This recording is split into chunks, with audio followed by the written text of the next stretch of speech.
এই চ্যানেলে সম্প্রচারিত সকল খবরই সচেতনতামূলক এবং শিক্ষণীয়, কোনো কিছুই প্রভাবিত নয়।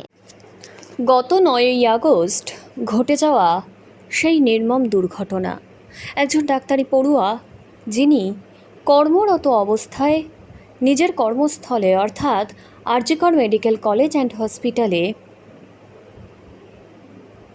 শারীরিকভাবে নির্যাতন এবং পরবর্তীতে মৃত্যুও হয় বলে জানা গিয়েছিল, এবং সেই ঘটনাকে কেন্দ্র করেই সারা মাস ব্যাপী আন্দোলন চলছে। কিন্তু বিচার এখনও অধরা।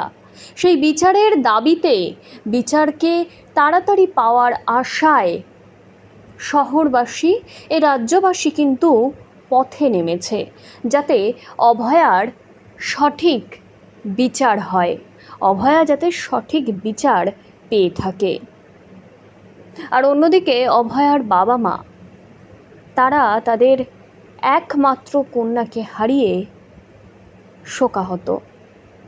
তাদের আন্দোলন, তাদের আর্জি, তাদের যে বিচারের দাবি,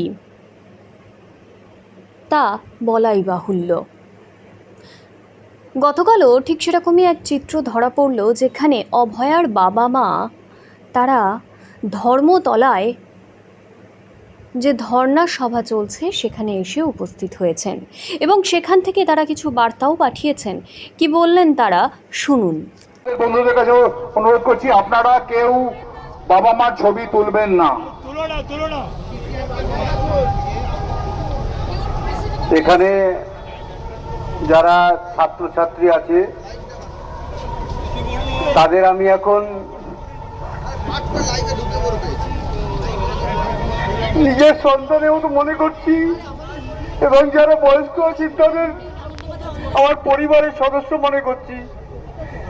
এই এত লোক আজ আমার পাশে এসে দাঁড়িয়েছে, এবং আমার মেয়ের এই যে অপরাধ, জঘন্য অপরাধ কার্য করা হয়েছে, তার জন্য যে সুবিচার চাচ্ছেন, তার জন্য আমি মনে অনেক সাহস পেয়েছি।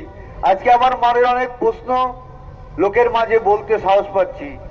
আপনারা আপনাদের বা তোমাদের যারা আমার সঙ্গে আছো, তাদের কাছে আমার একটাই অনুরোধ, আমি যতদিন বিচারটা, আমার মেয়ে যতদিন বিচারটা না পায়, ততদিন তোমরা আমার সঙ্গে থাকবে।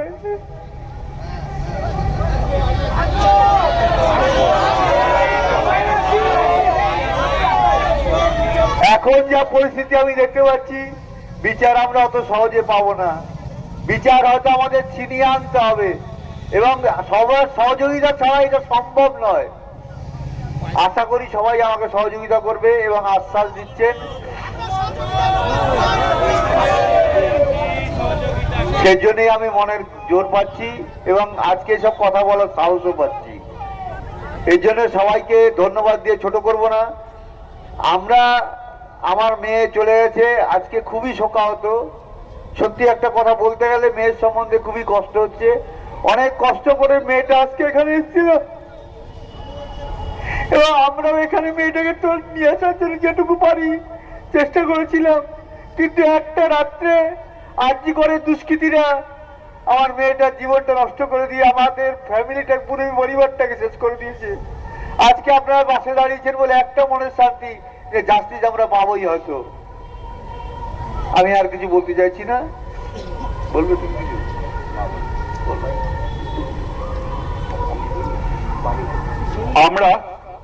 আমরা প্রতিজ্ঞাবদ্ধ। তুমি বলো না। আমি কি বলবো, আমি ভাষাই হারিয়ে ফেলেছি। আমার মেয়েটা ছোট থাকতেই, মানে খুব ছোট যখন, তখন থেকেই ওর ডাক্তার হওয়ার স্বপ্ন ছিল, যে আমি ডাক্তার হব মা, অনেক লোকের সেবা করব। আর সেই সেবা করতে এসেই আমার মেয়েটা আরজি করে বলিদান হয়ে গেছে। একটা অন ডিউটি ডক্টর এভাবে নৃশংসভাবে চরম অত্যাচারিত হয়েছে, যখন মা করে কাঁদছিল, সেই কান্নাটা আমার প্রাণ রোজ ধ্বনিত হয়, রোজ। এখন আমি ভাবি কত কষ্টে আমার মেয়ের প্রাণটা চলে গেছে।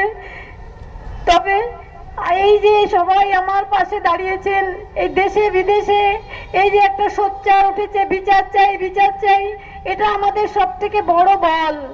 এই ছাড়া আর কোনো, মানে সরকার যেভাবে আমাদের মানে পুলিশ প্রশাসন প্রথম থেকে আমাদের সব সময় অসহযোগিতা করেছে, তারা যদি একটু সহযোগিতা করত তাহলে হয়তো একটু হলেও আশা ভালো দেখতে পেতাম। একটা এত বড় ক্রাইম হওয়ার পরেও পুলিশ এটা পুরো পুলিশ প্রশাসন থেকে সেটা ধামাচাপা দেওয়ার চেষ্টা হয়েছে প্রথম থেকেই যাতে সব প্রমাণ লোপাট করার চেষ্টা হয়েছে আমার মেয়ের।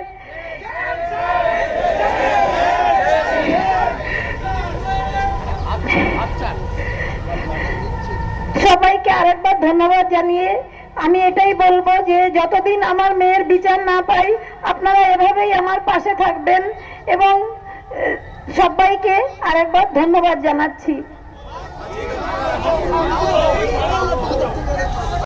বলুন কি কে আমাকে বলুন আগামী কালের বিষয়ে কতটা আশাবাদী আপনারা, কি ভাবছেন? 100% আশাবাদী এবং ভালো কিছু আশা করছি পাবো। ঠিক আছে, বিচারের জন্য তো দীর্ঘদিন ধরে অপেক্ষা করতে হচ্ছে। এটা প্রতিটাই এটা আমাদের মানে বিচার ব্যবস্থা যেরকম ব্যবস্থা তার উপর আমরা আশা রেখে আমরা এগোচ্ছি। আপনারা সেটা নজর রাখছেন, পাবো তো আপনাদের দেবো এবং প্লিজ এখন আমাদের